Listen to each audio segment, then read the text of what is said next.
The injuries the ATF received that day were shrapnel wounds.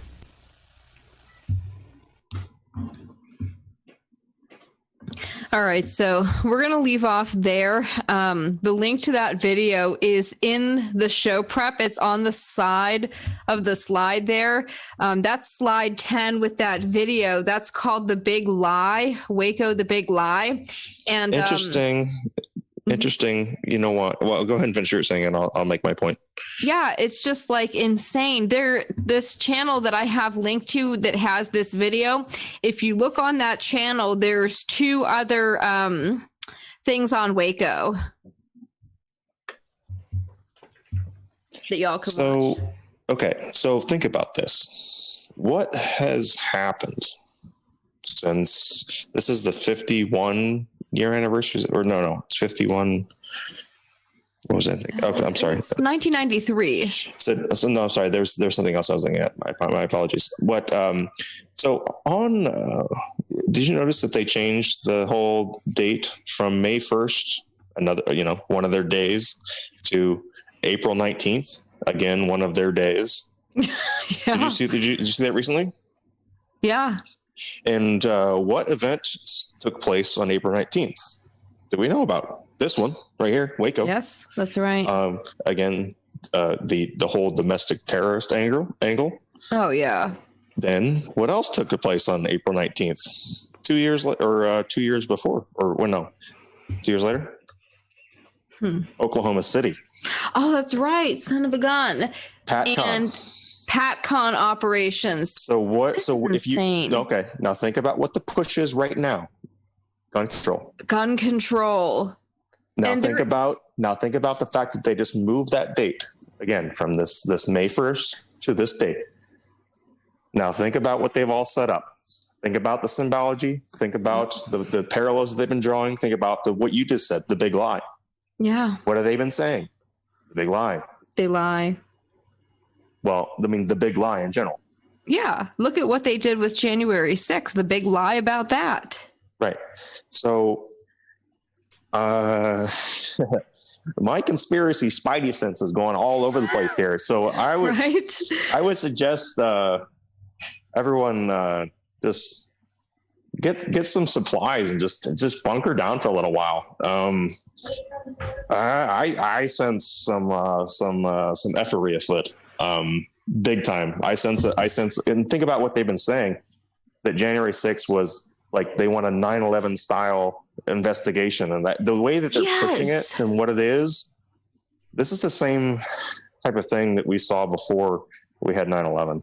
I'm sorry. This is like all the what I'm seeing here, and all the stuff and all the fake stuff within, like with the with 9/11 with Able Danger and all that, and that we found out later.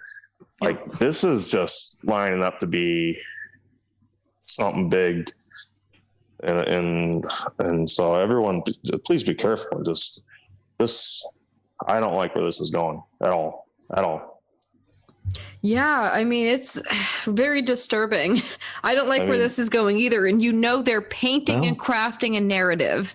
Right. I mean, right breaking. Am I wrong here? That this is too many things, too many tie-ins, right? There's a lot of confluence of events of things that are going to take place this month that all seem to be coming to a head. I don't know if you had seen some stuff on social media about this outside source that's supposedly investigating the election fraud stuff. Supposedly, the information that's supposed to be released between the 10th and the 20th of the month.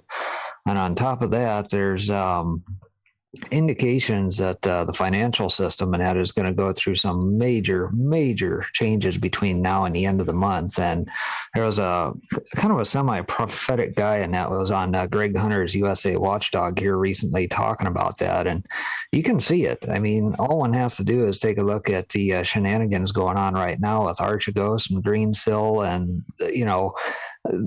I asked the question the other day when I did my show. I says, are we at a point where the banks are still too big to fail? Because Credit Suisse right now has got a whole bunch of egg on their face.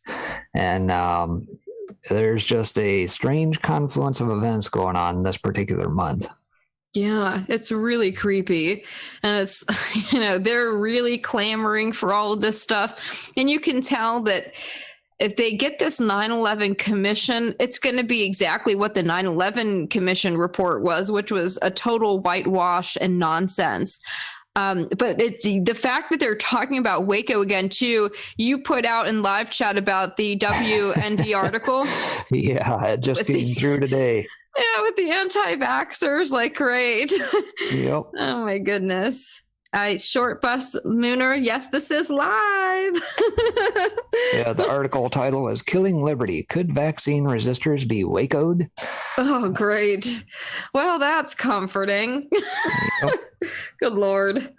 All right. Well, we'll pass this over to you. I encourage folks, use the links in the show prep and go actually look at the other videos that guy has up on his channel. He's got a lot of old Bill Cooper stuff, and he's got 2 other videos about Waco that had the 911 calls with Bill Cooper kind of giving his analysis on them. And I just think that, that was so spot on. They had to get rid of him, of course, and people like him. And you can see how much the country has changed. I mean, there used to be like, diehard patriots in America, and now it's like so much different. It's just so different.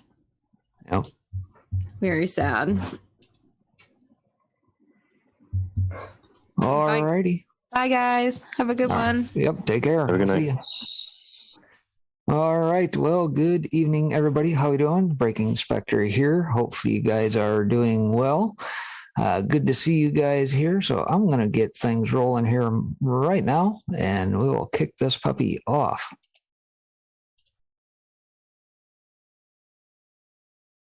Maybe.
There we go. Helps if I unmute.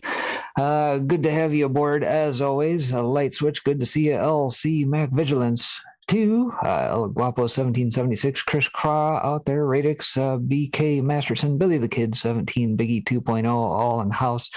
Good to have you aboard on the D-Live side, and of course all on our other channels over on Tiger Network, over on the Foxhole, Vaughn, Trovo, wherever else we are at this point. I don't know. It's tough to keep track of where all we're having to go here as of late, but nonetheless, tonight thought I'd do something perhaps a little bit different.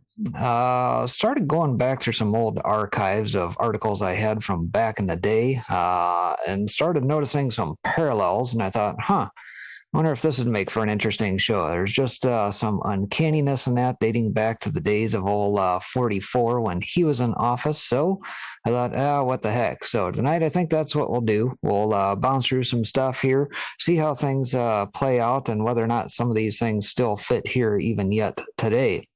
That being said, let me bring up the old Patreon page here, because that's where I'm going to go to actually direct you where to find this stuff. A lot of my archives over here. You can head right on over to my Patreon page at Breaking Spectre there.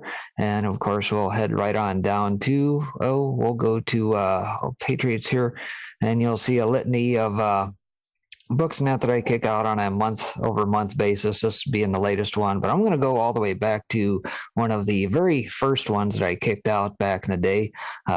This one dating back to articles from 2011, 2012, 13, 14 time frame, about 1,800 pages in length or so, about 550 articles, and a lot of good stuff to share with you here. So I'll drop the link out here in just a little bit. And so we'll kind of cruise through this here a little bit here tonight and see what sort of nuggets that we can pull out. But as with all these, I typically try to find some interesting memes and covers and things to put on there that are relevant. Conservatism 101, never give in, never give in, never, never, never, never, and nothing great or small, large or petty, never give in except to convictions of honor and good sense. Never yield to force, never yield to the apparently overwhelming might of the enemy. That, of course, was a quote out of Winston Churchill from back in the day.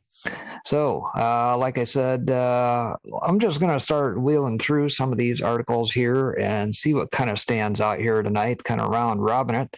One of which I think I might go to is identifying the true enemy, whether or not that still applies here today. And of course, this some of these articles, Nat, I didn't have dated because that was in my infancy days of actually archiving a lot of this stuff. So some of this stuff came off Facebook and lots of various sources and whatnot from then. I thought, yeah, you know what, we'll just throw it in and see if it fits. And out it came. So evil comes in all religions, races, nationalities, some more than others. Rothschild adopted the name and the Jew for a specific reason. Rockefeller, Rothschild, Morgans, few other elite bankers, read The Creature from Jekyll Island, Edward Griffin, watch The Money Masters and The Secret of Oz, Bill Still. These issues affect every war aspect worldwide. It's about total domination of the world and zero to do with Jew, Christian, Catholic, or Islam. Over 5,000 years, these demonic beasts have sought to dominate the world. Parasites. Period. No religion, state, or ethnic group applies. In biblical terms, money changers trading golds, metals, rice, grain, spices, etc., anything of value for receipts, paper, fiat currency, and fractional lending is as old as modern man or Homo erectus, perhaps earlier. So yes, in that context, we blame the parasites of money changing or banking. All state governments are usurped and do not truly represent its people. Does the U.S. government represent your feelings and wishes? I bet not. The people of Israel are being fed similar lies as we.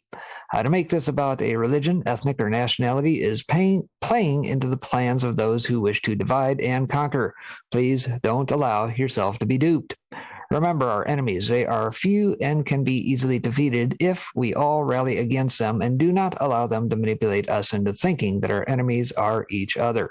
That out of Bill Bohart back in the day from the old Truth Uncensored website. So just a little teaser to get things warmed up here this evening. And of course, if you followed my show for any length of time, you'll know that I periodically do a PSA talking about the rules for radicals. Saul Alinsky's rules for radicals. Well, did you know that we too can use those rules for radicals and spin them back on them? Yeah, absolutely. And we rightfully should be at this particular point. So that's exactly what we're going to cover here. John Hawkins had this article dating back to 2012. So Saul Alinsky was a brilliant man, evil, but brilliant. Unfortunately, whether we like it or not, everyone on the left from president on down is playing by his rules in the political arena. Not all liberals have read his book or know his name, but his tactics have become universal. Sadly for conservatives, when two evenly matched forces go head-to-head outside of a fairy tale, the side that tries to play nice usually ends up with his head in a box. So, don't lie or become an evil person like Alinsky, but learn from what he wrote and give the left a taste of its own medicine. Always remember the first rule of power tactics. Power is not only what you have, but what the enemy thinks you have. The second rule is never go outside the experience of your people. Third rule is, wherever possible, go outside the experience of the enemy. Here you want to cause confusion, fear, and retreat. Fourth rule, make the enemy live up to their own book of rules. Fifth rule, carries with it within it, the fifth rule, ridicule is man's most potent weapon. Number 6, a good tactic is one that your people enjoy. The seventh rule, a tactic that drags on too long becomes a drag. The eighth rule, keep the pressure on. And the ninth rule, the threat is usually more terrifying than the thing itself. The 10th rule, the major premise for tactics, is the development of operations that will maintain a constant pressure upon the opposition. The 11th rule, if you push a negative hard and deep enough, it will break through into its counterside. And the 12th rule, the price of a successful attack is a constructive alternative. And of course, number 13, pick the target, freeze it, personalize it, and polarize it.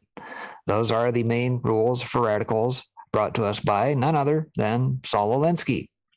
So, how do we turn those very same rules back around and use them on them? So, as we said in number 1, power is not what you have, but what the enemy thinks you have. Boycotts have fallen out of favor on the right because the left has used that tactic to target conservative radio. This is a mistake. That's because there are a lot more conservatives than there are liberals, and we're much more capable of using the tactic effectively. There are roughly 120 million people who identify with conservatism in this country, and almost twice as many Christians. When there are threats that Christians and conservatives will refuse to go see movies, stop buying products, or cancel subscriptions, it will scare some people straight. That threat should be used and carried out much more often. And so think what has just played out here recently, folks. All the woke, go broke companies, right?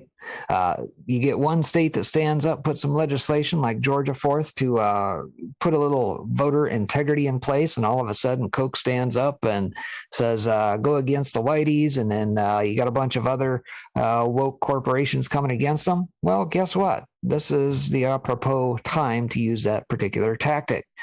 And so carrying that theme on, number 2, never go outside the experience of your people.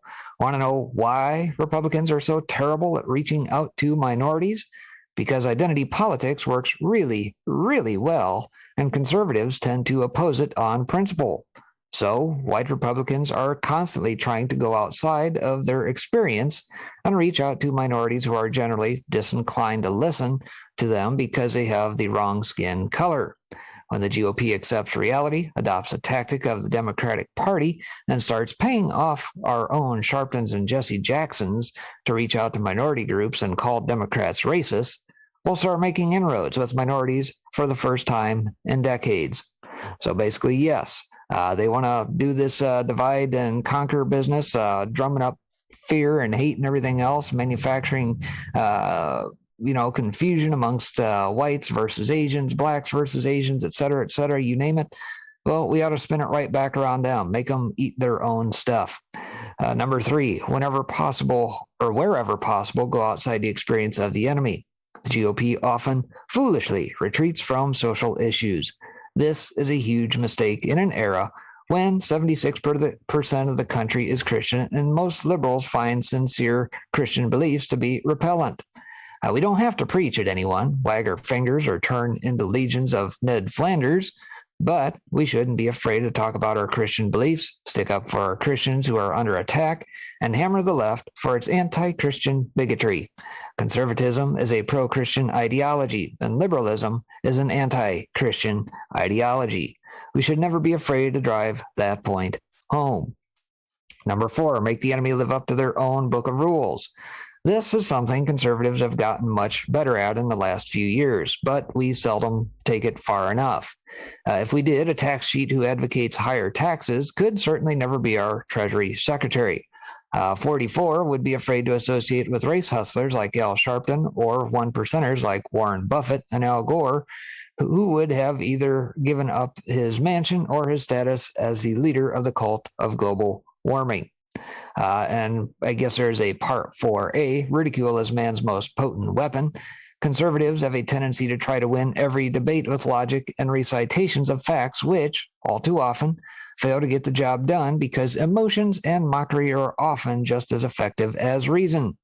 The good news is that liberals almost never have logic on their side. So they're incapable of rationally making the case for their policies, while conservatives can become considerably more effective debaters by simply adding some emotion-based arguments and sheer scorn to their discourse. This has certainly worked on Twitter, where conservatives keep making the Obama campaign look like buffoons by taking over its hashtags. Well, again, this article probably dating back to about 2012, 2013, when perhaps the playing field was maybe a little bit more friendly on Twitter. And now, of course, with most folks booted off, guess you'll have to pick your battles on what sort of social media platforms to try that on. All right, so number 6, a good tactic is one that your people enjoy. Sometimes Republicans get too serious about politics. Why not hold a fundraiser at the gun range? What's wrong with having Kid Rock or a bunch of popular country musicians play at a massive voter registration drive? How about building some giant puppet heads of our own, featuring Nancy Pelosi injecting Botox into her face or 44 punching the Pope in the stomach? A little controversy and fun draw in the eyeballs, and that gets people excited. Number 7, a tactic that drags on too long becomes a drag. This one seems pretty self-explanatory, but in practice, it can be tough to keep things on a timeline. This is what happens to the Occupy movement, the wars in Iraq and Afghanistan, and the Republican race for the presidency, too. If it goes on too long, people sour on whether it's a war or election or a tactic. Number 8, keep the pressure on. Conservatives fall down on this one all the time. Just when Obama's super PAC was starting to feel real pressure over taking $1 million donation from Bill Maher, conservatives eased up. This is also why liberal film stars feel so comfortable trashing conservatives, Christians, and Americans, even right before their film comes out. It's because we get offended, shrug our shoulders, and then almost immediately let it go. Sometimes an apology doesn't fix everything. How often do liberals accept an apology at face value and let an issue go? Number 9, the threat is usually more terrifying than the thing itself. How about we treat the left to some of its own medicine? Libs throw a pie at a conservative author on campus. Then we promise to shower every liberal speaker on the same campus with garbage. They post a conservative address online. We post 2 liberal addresses online. They hold a protest at someone's house. Then we hold a protest at someone's house. They hit one of our politicians with glitter. Well, we hit one of their politicians with coal dust. Liberals have a mentality that says everything we do is harmless, but everything conservatives do is potentially dangerous.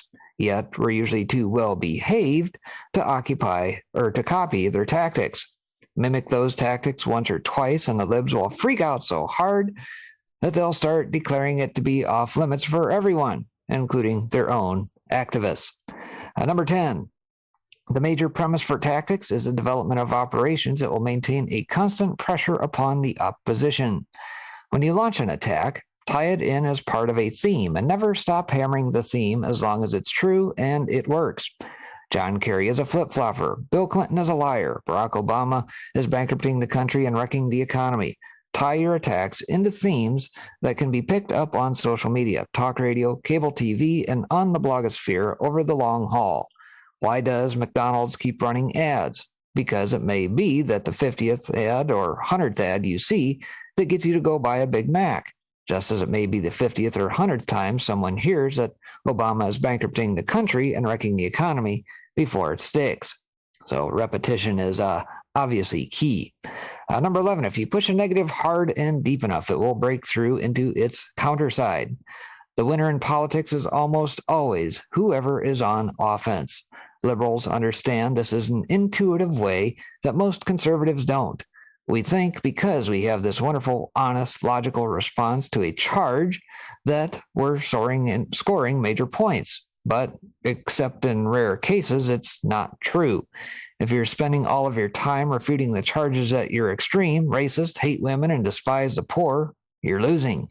That's because some people assume where there's smoke, there's fire, and disbelieve you no matter how good your explanation may be.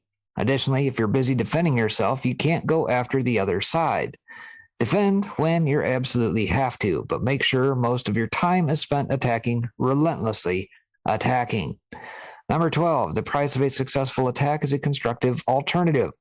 Honestly, This is more of a liberal problem than a conservative one, since liberals always seem to be clamoring to rip out some functional necessity of American society so they can replace it with an ill-defined hodgepodge of ideas that they think will shift power their way or be less mean. Our ideas work, so coming up with a constructive alternative is seldom a problem. Number 13, pick the target, freeze it, personalize it, and polarize it. Conservatives tend to do well with this one until they get to the last part. Polarization is at the core of the left's strategy. According to liberals, if you're conservative, you hate blacks, Hispanics, gays, Jews, Muslims, women, the poor, the middle class, the environment, and probably a half dozen other groups I've forgotten. Even when something is in front of our face, conservatives shy away from polarization. What's wrong with pointing out how hostile the Dem Party has become to Christianity? Why not point out the truth that most white liberals are racists who think black Americans are too stupid and incompetent to compete with white Americans, which is why they push affirmative action and racial set-asides? Why not note that liberals want poor Americans to stay poor and dependent because as long as they do, they'll keep voting for the Dem Party? There's a reason 44 bows to foreign leaders, is constantly apologizing for America, attended an anti-white, anti-American church for 20 years, and it's why his wife was proud of the country for the first time, because she thought it was going to elect her husband. The sad truth is that these are people who hate and despise this country. What do you think Hope and Change appealed so much to Obama that he made it his theme? When you look at America as an evil, racist, unfair, horrible place to live, inhabited by ignorant trash and bitter clingers, what else would you do other than hope for change? If you love this country and the values it represents, the people in the White House not only don't share your values, they hold people like you in utter contempt. So, and think of what we just saw here today. What was it? Delta, Annette, I think, is decided they want to do a little affirmative action by way of their pilots. It's not about your level of experience. Now, no, we need to be more diverse, do we not? We need to have more minorities in there. It's not about whether or not you have folks that are capable of flying a plane and getting you from point A to B safely. No. We have to meet our quotas, don't we? So perhaps that last point would be one we would take to somebody like Delta and just beat them mercilessly over the head with it. All right. Well, carrying forward here, a few others that we can take a look at. Let's see. Voting fraud. Oh, yeah, there was plenty of that going on.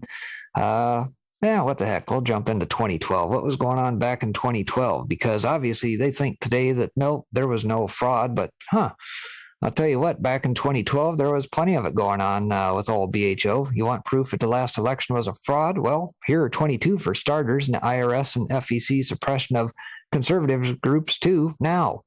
Time to call out the honorable military and remove the usurper. And of course, that was talking about 44 back in the day.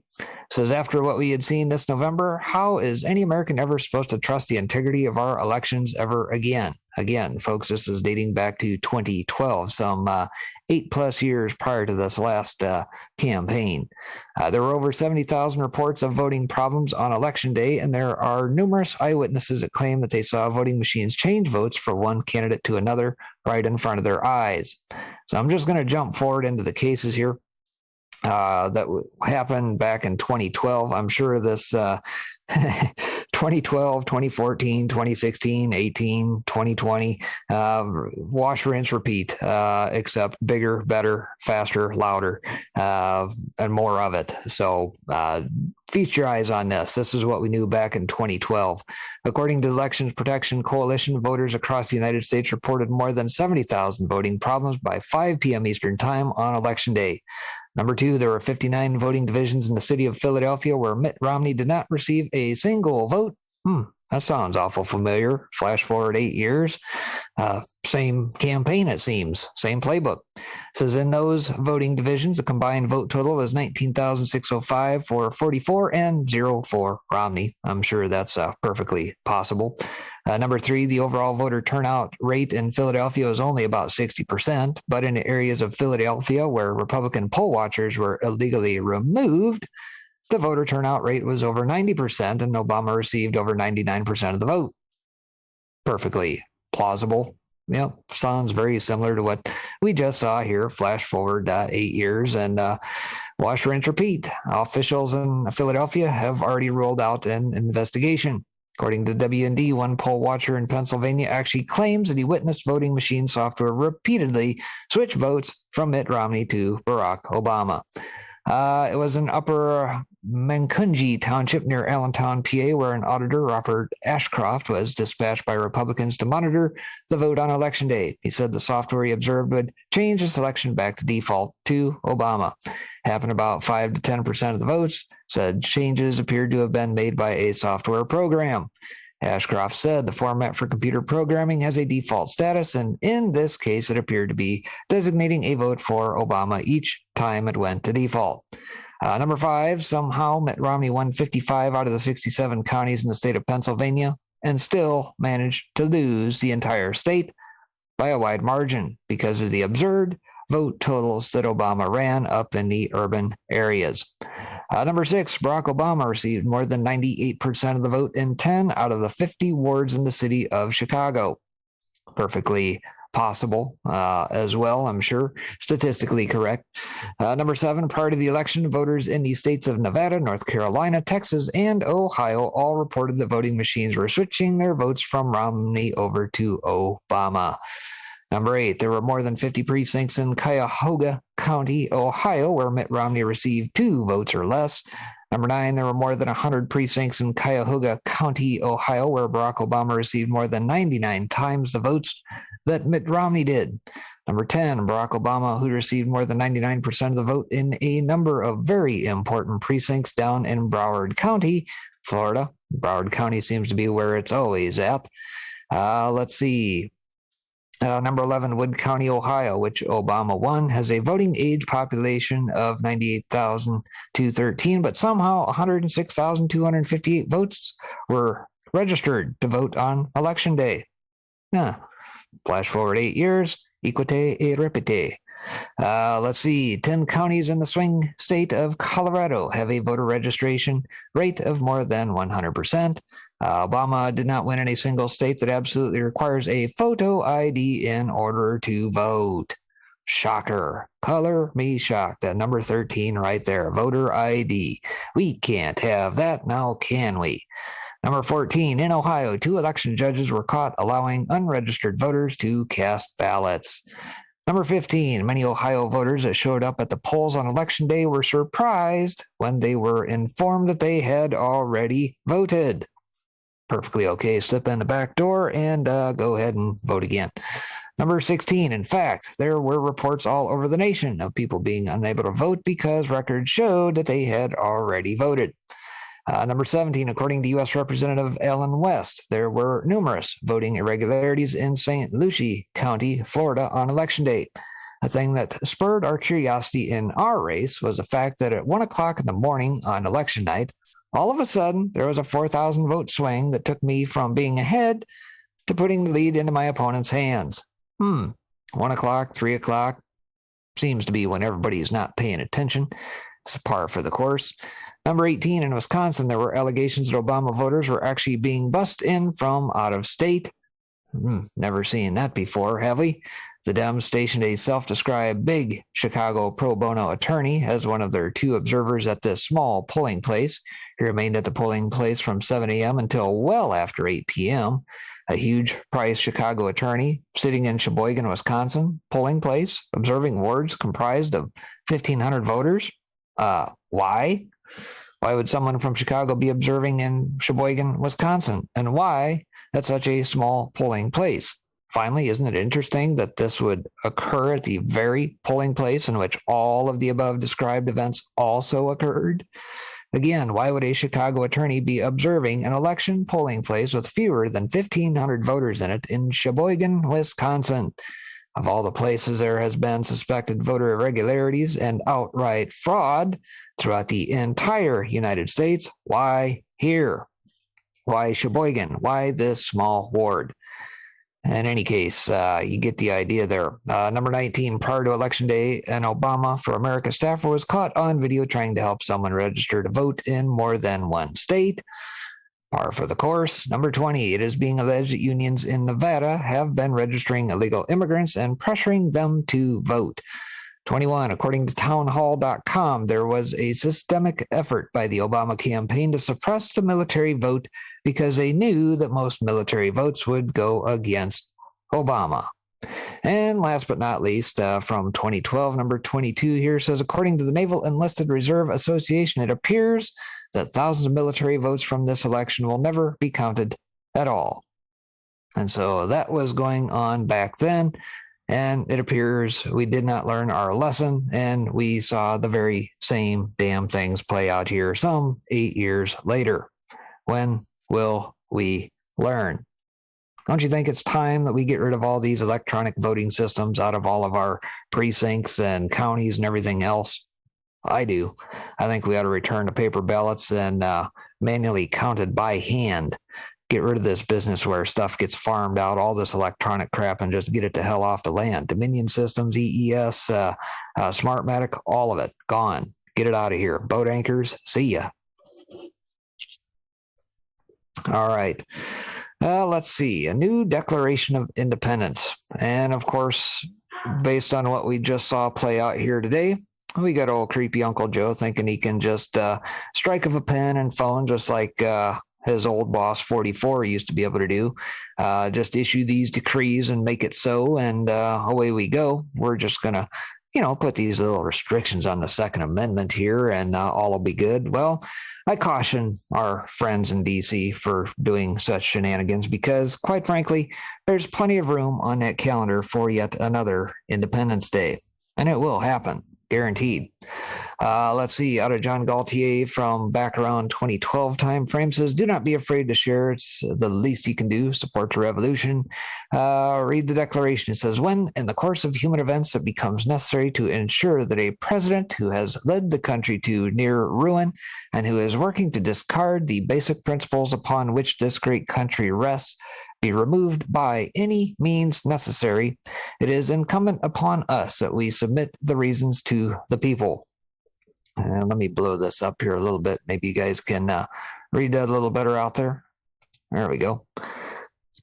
So carrying on, says without any in-depth research or vetting about his background, Barack Hussein Obama was elected the 44th president of the United States.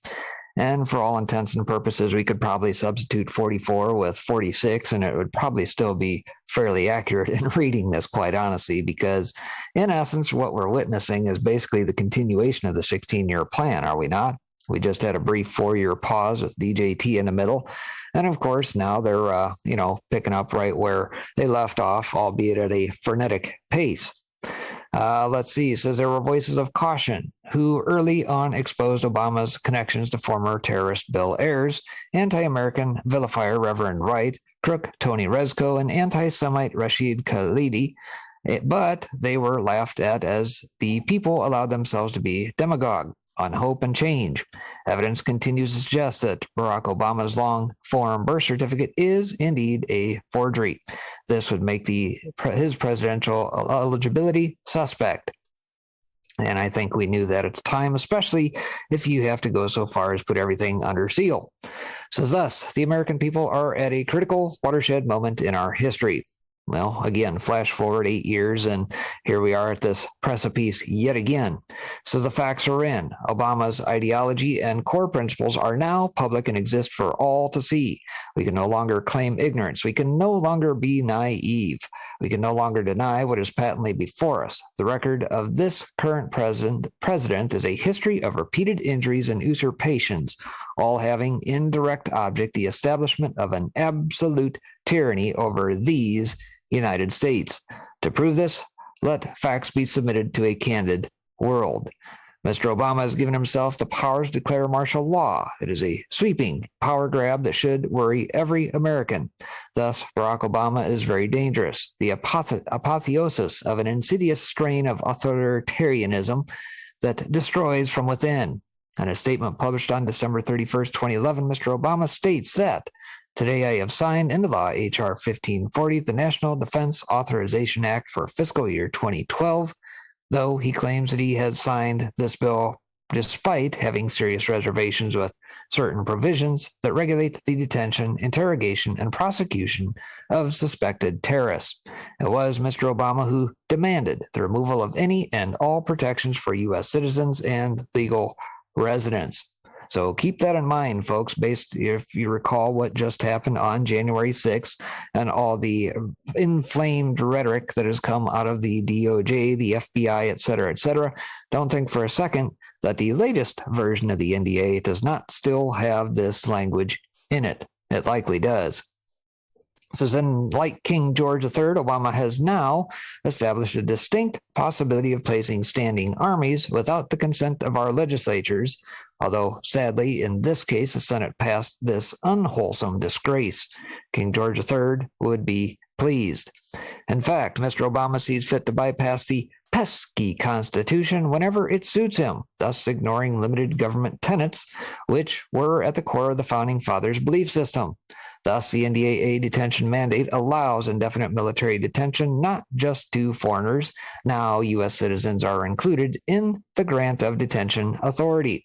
Obama has made it his business to trample on our rights to speech, religion, and property, and to privacy in our persons and homes. Mr. Obama has already hectored Christianity on matters of conscience.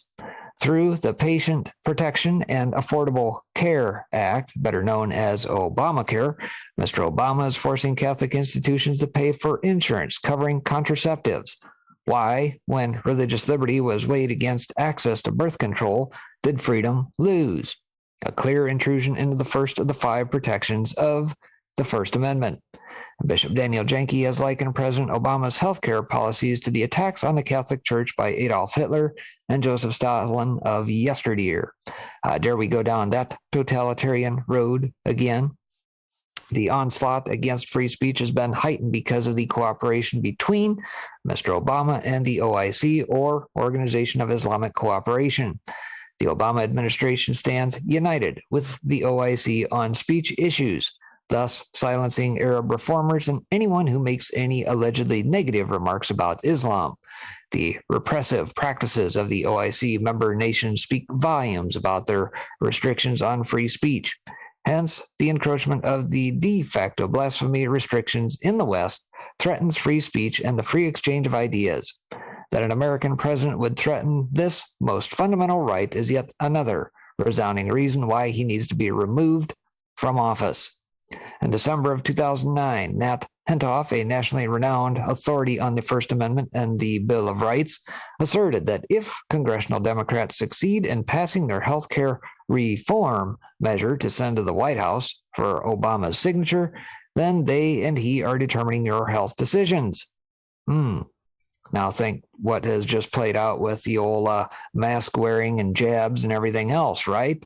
Oh, we're mandating your health decisions for you because you are incapable of doing it. So we know better at the government, so just trust us, right? Thus, these functionaries making decisions about your treatment and in some cases about the extent of your lifespan have never met you. Is this America?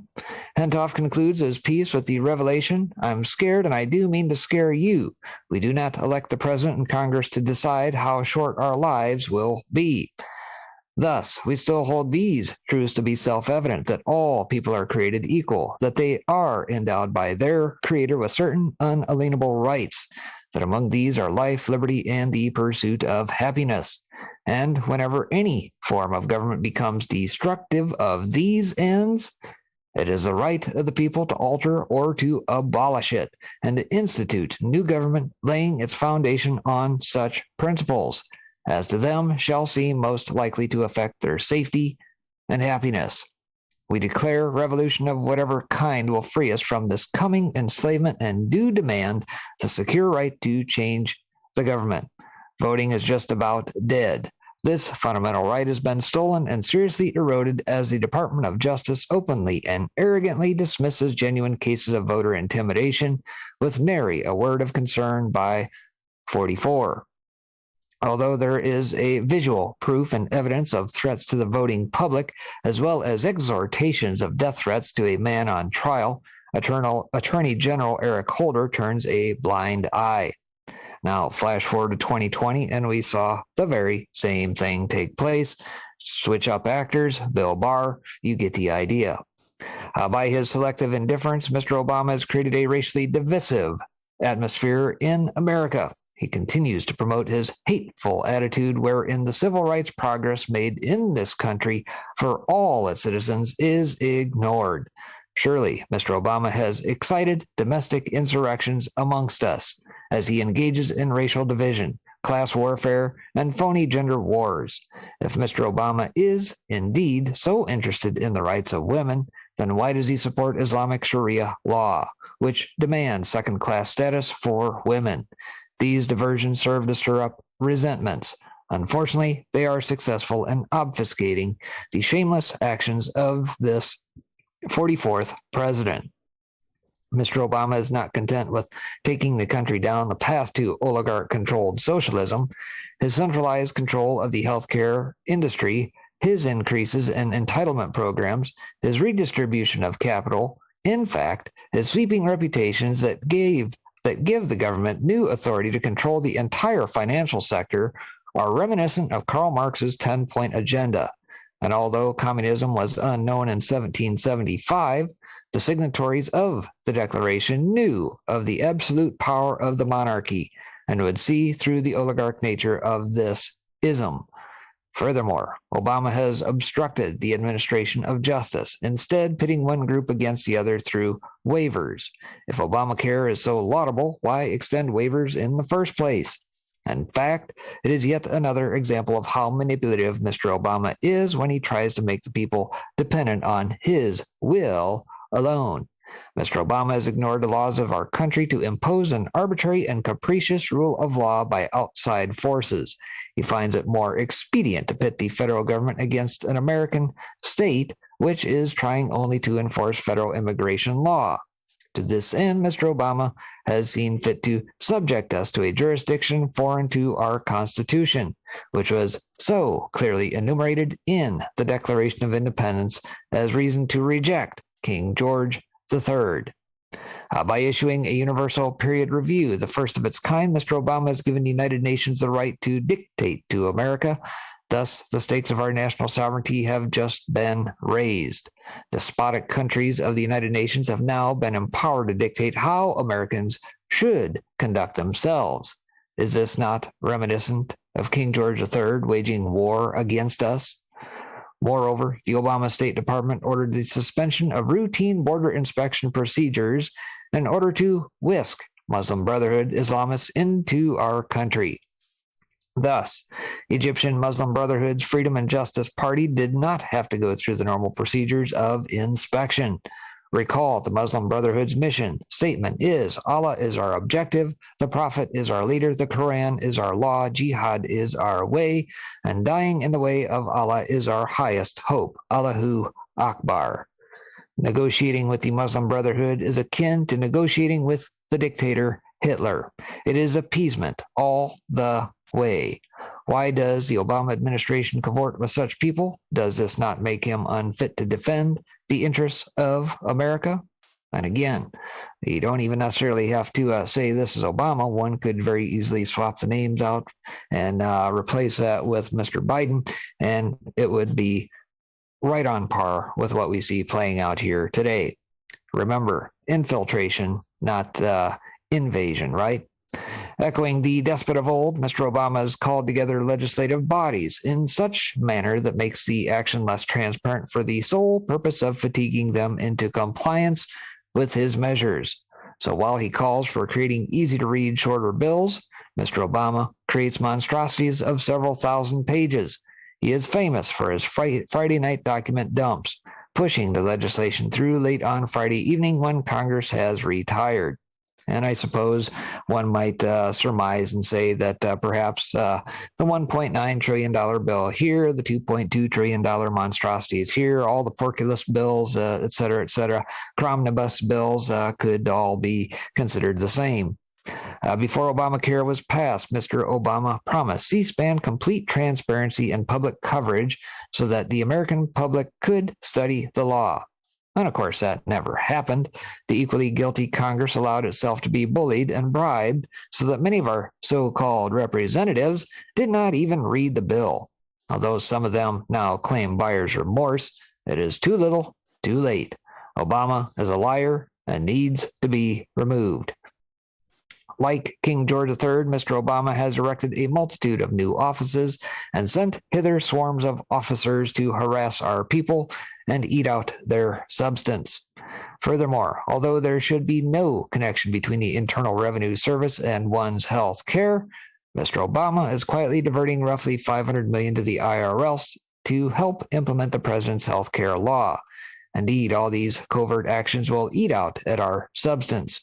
He has also added 16,000 new IRS agents to implement the illegal Obamacare mandate. Now, the Founding Fathers decried the king for making judges dependent on his will alone. How then does Mr. Obama ignore the flagrant conflict of interest whereby his appointee, Supreme Court Judge Elena Kagan, was permitted to vote on the constitutionality of Obamacare despite her substantial participation in the administration's legal defense, disqualify themselves in cases where they have served in governmental employment and in such capacity participated as counsel, advisor, or material witness concerning the proceeding or expressed an opinion concerning the merits of this particular case or controversy. In addition, Mr. Obama is deliberately cutting off our trade with all parts of the world as he ignores the now revealed U.S. Geological Survey report that the United States has 26% of the world's recoverable conventional oil resources, and not Mr. Obama's intentionally misleading claim that the United States only has 2% of the world's oil reserves. Thus, Mr. Obama's war on fossil fuels is affecting Americans' energy security, delaying the development of new jobs, not helping to pay down U.S. debt, and impeding investment in the next generation energy technologies. And again, swapping out names, Biden on day one, what was the first thing that got struck down by the swoop of a pen? Keystone Pipeline, right? Almost every school child in America recalls the phrase taxation without representation. And here, Mr. Obama has far surpassed any previous president. If Mr. Obama is reelected, the tax increase he and a Democratic Congress would impose on middle and upper income Americans would be disastrous. Thus, for imposing taxes on us without our consent, Mr. Obama should not be permitted to have a second term. In fact, it's now official. Barack Obama has become the first American president to see the federal government's debt increase by more than $6 trillion during his time in office. And again, $2.2 trillion little package, and of course, what is being talked about through Congress right now, raising taxes. Who represents us anyway? Anyone? With complete callous disregard, Mr. Obama has burdened the next generation of Americans with an insurmountable financial bondage. How dare he deny the chance of a good life to these young people who have no voice in these financial burdens that will adversely affect their life, liberty, and pursuit of happiness. The federal debt is now close to $17 trillion, which again, as there is some old numbers, we're probably closer to about 30 by now. Says clearly a change of course in federal spending is inevitable. The question is whether it will be orderly, beneficially change brought about by design or disorderly, harmful change brought by disaster. Unfortunately named the Affordable Health Care Choice Act of 2009, it is neither affordable nor a choice. Purposefully misrepresented, the law will bankrupt the country. In fact, rather than liberating the American healthcare system from bureaucracy and waste, it blankets it with more of both, suffocating innovation and destroying freedom. Thus, when asked on ABC News if he would favor a tax rate hike, even if it meant less tax revenue, Mr. Obama replied that he would, for purposes of fairness. So it is with Obamacare, affordability was never the goal. But then neither was fairness. Consolidation of power and control in the central government was the goal all along, and at any price. Although the people have spoken out against the metastasizing encroachment against our rights, Mr. Obama pays no heed. He engages in demeaning his opponents. His arrogance knows no end. His lies have become public. He redefines words and uses distortions of language to obscure the truth. Henceforth, for the purpose of this declaration, with a firm reliance on the protection of divine providence, we mutually pledge to each other our profound commitment to voting Barack Hussein Obama out of office in order to save the republic. And of course, again, one could supplant getting Obama out of the script of this particular document, substitute it with Biden, and it'd be virtually identical at this point. Except in this particular case, we know that there were no 80-some million folks who put him in place. He was not elected, he was selected. All right, so some other interesting stuff from back then. Let's take a peek through here. Some other interesting stuff. Infiltration continues. The republic is dead. Detect the real reason behind hemp is illegal. Let's see. Oh, here we go. 20 unanswered forbidden history questions. Perhaps some old history you may not know. Traditional education systems basically teach us that history of man only dates back to about 8,000 years ago, while religious texts date mankind to approximately 6,000 years ago. It is more than obvious that there was a massive push to occlude our true history and origins. While you may not agree with some of the questions, please try to view them with an open mind. As you'll see, the history we have been taught has been manipulated and obscured from us. Ask yourself, or others, the following questions and feel free to comment at the end of the article. A map drawn on a gazelle skin of an unfrozen Antarctica was found in 1929. The map was drawn in 1513 by Piri Reis, who had privileged access to the Imperial Library of Constantinople. Contained within the notes found on the map, Reis stated that he compiled and copied the data from a large number of source maps, some of which dated back to 4 BC or earlier. Our history books tell us that Antarctica was discovered by Captain James Cook while crossing the Antarctic Circle on January 17, 1773, with the ship HMS Resolution and Adventure. Number 1. How did Reis know of Antarctica several hundred years before Captain James Cook, quote-unquote, discovered it? The last time Antarctica was not frozen was at least 4000 BC. So, anyone? Where did the Imperial Library of Constantinople get their information, and who is responsible for the initial drawing of that map? A tiny figurine made of baked clay was brought up in amongst the debris churned out by a huge drill bit during the drilling of a well in Nampa, Idaho in 1889. The object is a 1-inch long figure with one leg broken off at the knee. It says, is it possible that mankind has been here many times long before our recorded past? How many millennia would it take for an object like this to be buried 300 feet into the ground? According to Darwinism, man evolved from ape. If man evolved from ape, then why are there still apes? There are pyramids on every continent of the world. Who built them and why were they built? In Ecuador, one large jade cup and 12 smaller jade cups were found. Each of the smaller cups are a little bit different in size. But if you were to fill each one and pour them into the larger one, their contents would exactly fill the larger cup. The large cup is a perfect inlaid star constellation showing Orion and other stars. Klaus Dana stated, inside the big cup it is very, very magnetic, and outside the cup nearly nothing. Professional geologists are saying this is impossible because if a stone has metal particles inside the stone, it must be same magnetic from both sides.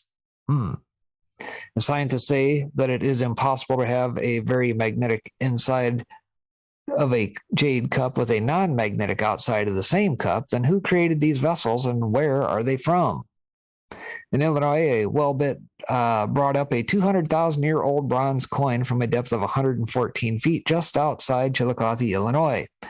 According to the Illinois State Geological Survey, the deposits containing the coin are between 200 and 400,000 years old. How long before our state-sponsored recorded history will admit that civilized man was on Earth? What culture made this coin? More than 350 artifacts were found in Ecuador in an old tunnel system. One artifact in particular shows the same pyramid with an all-seeing eye at the top of it. At right, under a black light, the eye takes on an interesting hue, while at the bottom of this artifact, you can see a star map of Orion's belt along with writing that is older than any known writing on this planet. According to the research of Klaus Dana, the same writing has been found all over the world, proving that there was a pre-existing global civilization that is much older than any Sanskrit writings. So why do all history classes exclude this information? We are seeing a continuing theme involving Orion's belt. The pyramids on the Giza Plateau also reflect the exact same alignment as the three kings of Orion's belt. What visitors came to this planet from Orion's belt? What is the significance of the Orion's belt constellation? Professor Kurt Schildmann, former president of the German Linguistic Association, called this writing pre-Sanskrit, older than 6,000 years old, and was able to translate the writing as follows. The son of the creator comes. Interesting. Number 12, what is the true meaning of this pyramid, and why is this symbol still being used? In the pre-religious Anunnaki creation myth, Anu had two sons, Enki and Enlil. Enki, also known as Ea, as Earth, in Sumerian texts, was loving and kind to the genetically modified humans who mined gold for the Anunnaki. Number 13, does the son of the creator comes refer to Enki? The Old and New Testaments of the Christian Bible clearly shows one vengeful God who kills millions of people, while an apparently different God who is all-loving. Does the Bible reflect the story of Enlil, Old Testament, malevolent towards humans, and Enki, New Testament, all-loving toward humans? Interesting. In the Old Testament, Genesis 1:26, it states, "Let us make man in our image, after our likeness." Who is us and our? In 1851, in Dorchester, Massachusetts, a 4.5-inch high zinc and silver alloy vase was dynamited out of solid rock 15 feet below the surface. On the sides were figures of flowers and bouquets and arrangements, inlaid with pure silver. The rock out of which it came is estimated to be 100,000 years old. Number 16, according to academia, what civilization was capable of this type of art 100,000 years ago? Over 200 metallic spheres have been found in South Africa and are estimated to be 4,500 million years old. There are two types of spheres, one of solid bluish metal with white flecks, and another which is a hollow ball filled with a white spongy center. Interesting. Our recorded history tells us that civilized man has only been here anywhere between 6,000 and 8,000 years. So who made these spheres millions of years beforehand?